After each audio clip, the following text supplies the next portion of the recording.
ಈ ಕೇಸ್ನ ಬೆನ್ನಿಗೆ ನಟಿ ರಮ್ಯಾ ಅವರು ಟ್ವೀಟ್ ಮಾಡಿದ್ದಾರೆ. ದರ್ಶನ್ ಪ್ರಕರಣಕ್ಕೆ ಸಂಬಂಧಿಸಿದಂತೆ ನಟಿ ರಮ್ಯಾ ಟ್ವೀಟ್ ಮಾಡಿದ್ದಾರೆ.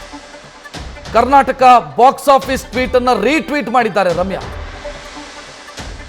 ಕರ್ನಾಟಕ ಬಾಕ್ಸ್ ಆಫೀಸ್ ಟ್ವೀಟ್ ನಲ್ಲಿ ಐಪಿಸಿ ಸೆಕ್ಷನ್ 302 ಅನ್ನು ಉಲ್ಲೇಖಿಸಲಾಗಿದೆ. ಅಂದ್ರೆ ಕೊಲೆ ಕೇಸು, ದರ್ಶನ್ ವಿರುದ್ಧ ಕೊಲೆ ಕೇಸು ದಾಖಲಾಗಿದ್ರೆ ಅಪರಾಧ ಸಾಬೀತಾದ್ರೆ ಜೀವಾವಧಿ ಶಿಕ್ಷೆ ಅಥವಾ ಡೆತ್ ಸೆಂಟೆನ್ಸ್ ಪನಿಷ್ಮೆಂಟ್ ಆಗುತ್ತೆ ಅನ್ನುವಂಥ ಟ್ವೀಟ್ ಏನಿದೆ ಅದನ್ನ ರಮ್ಯಾ ಅವರು ರೀಟ್ವೀಟ್ ಮಾಡಿದ್ದಾರೆ. ನೋಡ್ತಾ ಇದ್ದೀರಿ, ಅದನ್ನ ನೀವು ಗಮನಿಸ್ತಾ ಇದ್ದೀರಿ. ರಮ್ಯಾ ಅವರ ಟ್ವಿಟ್ಟರ್ ಖಾತೆ ಅದರಲ್ಲಿ ಮಾಡಲಾಗಿರುವಂಥ ಟ್ವೀಟ್ ಅನ್ನ ಕರ್ನಾಟಕ ಬಾಕ್ಸ್ ಆಫೀಸ್ ಅವರು ಒಂದು ಟ್ವೀಟ್ ಮಾಡಿದರು. ಕರ್ನಾಟಕ ಬಾಕ್ಸ್ ಆಫೀಸ್ ಅನ್ನುವಂಥ ಟ್ವಿಟ್ಟರ್ ಖಾತೆಯಲ್ಲಿ ಒಂದು ಟ್ವೀಟ್ ಇದೆ. ಆ ಟ್ವೀಟ್ನ ಒಟ್ಟು ಸಾರಾಂಶ ಇರೋದು ಈ ಕೇಸ್ನಲ್ಲಿ ದರ್ಶನ್ ಅವರಿಗೆ ಏನಾಗತ್ತೆ ಅನ್ನೋ ವಿಚಾರಕ್ಕೆ ಸಂಬಂಧಿಸಿ. ಅಂದರೆ under section 302 IPC section 302 actor Darshan is most likely to either get life imprisonment or sentence. Any other outcome would be case of money influence or mockery of Indian law system. ಅಂದರೆ ಈ ಕೇಸ್ನಲ್ಲಿ ದರ್ಶನ್ ಅವರಿಗೆ IPC ಸೆಕ್ಷನ್ 302 ಅಡಿಯಲ್ಲಿ ಅಪರಾಧ ಸಾಬೀತಾದರೆ ಜೀವಾವಧಿ ಶಿಕ್ಷೆ ಆಗತ್ತೆ. ಇದರ ಮೇಲೆ ಯಾವುದೇ ರೀತಿಯಲ್ಲಿ ಇನ್ಫ್ಲುಯೆನ್ಸ್ ಆದರೆ ಅದು ಭಾರತದ ಜುಡಿಷಿಯಲ್ ಸಿಸ್ಟಮ್ನ ಮಾಕರಿ ಅನ್ನೋದನ್ನ ಕರ್ನಾಟಕ ಬಾಕ್ಸ್ ಆಫೀಸ್ ಏನು ಟ್ವೀಟ್ ಮಾಡಿದೆ ಅದನ್ನ ಹಂಗೇನೆ ನಟಿ ರಮ್ಯಾ ಅವರ ಟ್ವಿಟ್ಟರ್ ಖಾತೆ ಏನಿದೆ, ರಮ್ಯಾ ದಿವ್ಯಾ ಸ್ಪಂದನ, ಈ ಟ್ವೀಟ್ ಖಾತೆ ಏನಿದೆ ಅದರಿಂದ ರೀಟ್ವೀಟ್ ಮಾಡಲಾಗಿದೆ. ಅದನ್ನ ನೀವೀಗ ನೋಡ್ತಾ ಇರೋ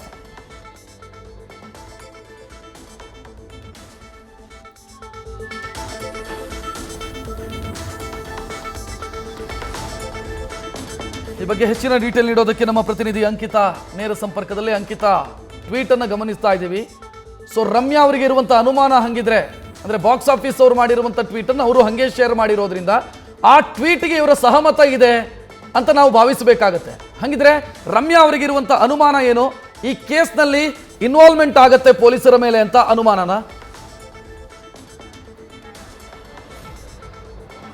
ಖಂಡಿತವಾಗ್ಲೂ ರಕ್ಷತ್, ಈ ಒಂದು ಟ್ವೀಟ್ ಅನ್ನ ನೋಡಿದ್ರೆ ಹಾಗೆ ಅನ್ಸುತ್ತೆ. ಯಾಕೆಂತಂದ್ರೆ ರೀಪೋಸ್ಟ್ ಮಾಡಿ ಅವರು ಅದನ್ನ ಟ್ವೀಟ್ ಮಾಡಿದ್ದಾರೆ ಎಕ್ಸ್ ಖಾತೆಯಲ್ಲಿ.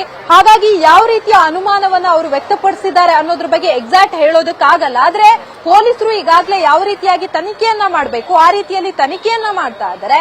ಕೆಲವೊಂದು ಸೆಲೆಬ್ರಿಟಿಗಳು ತಮ್ಮದೇ ಆದ ರೀತಿಯಲ್ಲಿ ಪೋಸ್ಟ್ ಗಳನ್ನ ಮಾಡ್ತಾ ಇದ್ದಾರೆ. ಅಂದ್ರೆ ಈ ಒಂದು ಪ್ರಕರಣಕ್ಕೆ ಸಂಬಂಧಪಟ್ಟಂತೆ ಯಾವ ರೀತಿಯಾಗಿ ಪೊಲೀಸರು ತನಿಖೆಯನ್ನ ಮಾಡ್ತಾ ಇದ್ದಾರೆ, ಜೊತೆಗೆ ಯಾವ ಸೆಕ್ಷನ್ ಗಳನ್ನ ಹಾಕಿ ಪೊಲೀಸರು ಇನ್ವೆಸ್ಟಿಗೇಷನ್ ಮಾಡ್ತಾ ಇದ್ದಾರೆ ಅನ್ನೋದ್ರ ಬಗ್ಗೆ ಒಂದಷ್ಟು ಅನುಮಾನಗಳು ಕೂಡ ಹುಟ್ಟು ಹಾಕ್ತಾ ಇರುವಂತದ್ದು. ಅದನ್ನ ಹೊರತುಪಡಿಸಿ ಈ ಒಂದು ಪ್ರಕರಣವನ್ನ ಈಗಾಗಲೇ ಪೊಲೀಸರು ಕೂಡ ಗಂಭೀರವಾಗಿ ಪರಿಗಣಿಸಿದ್ದಾರೆ. ಜೊತೆಗೆ ಬೇರೆ ಬೇರೆ ಆಯಾಮದಲ್ಲಿ ತನಿಖೆ ಮಾಡುವಂತಹ ಕೆಲಸವನ್ನ ಮಾಡಿದ್ದಾರೆ.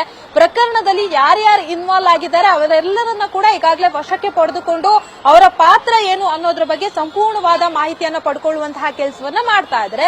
ಮೊದಲನೇದಾಗಿ ಕೆಲವೊಂದು ಊಹಾಪೋಹಗಳಿತ್ತು.